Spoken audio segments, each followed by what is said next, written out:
Sinampa ng petisyon for disqualification ng COMELEC ang ilang kandidato dahil sa hindi pagtanggal ng kanilang illegal campaign materials. Nasa frontline na balitang yan si JC Cosico.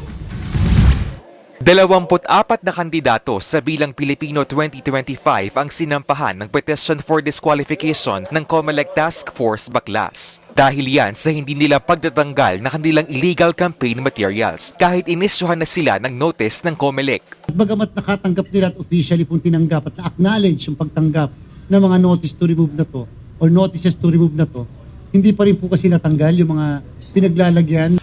Kabilang sa pinetisyong ma-disqualify si senatorial candidate Eric Martinez. Sa isang pahayag, sinabi ni Martinez na nire-review na ito ng kanilang team. Nakikipag-ugnayan na rin sila sa COMELEC para matugunan ang issue. Nire-respeto rin nila ang mga patakarang itinakda ng COMELEC sa pangangampanya at tiniyak na susunod sila.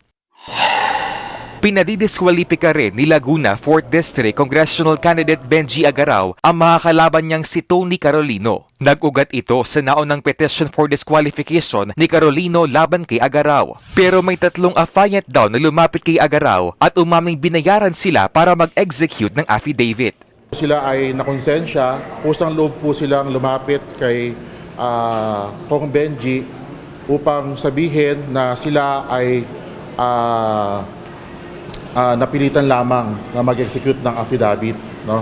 At binigyan po sila ng halaga para gawin po iyon, 5,000, bago po sila dinala sa isang law office sa Makati, no?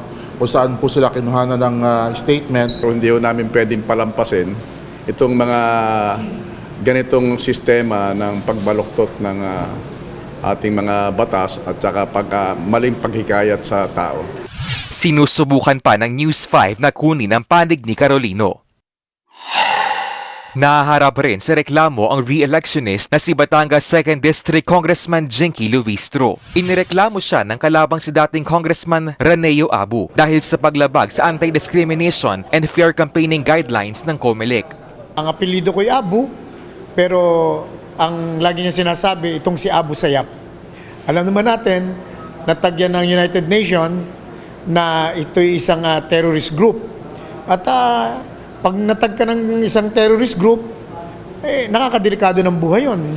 Inireklamo rin siya dahil sa abuse of state resources dahil sa presensya umano nito sa pamamahagi ng ayuda.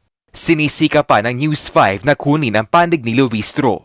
Kahit mukhang mahirap daw, target ng COMELEC na maresolba ang mga disqualification cases bago mag-May 12. Nagbabalita mula sa Frontline, JC Cosico, News 5. Mga kapatid, Ed Lingaw po, maging maalam at may pakialam sa mga napapanahong balita sa ating bansa. Para sa mas malalimang pagtalakay at paghimay sa mga issue at headlines, tumutok lamang at pag-subscribe sa social media pages ng News 5.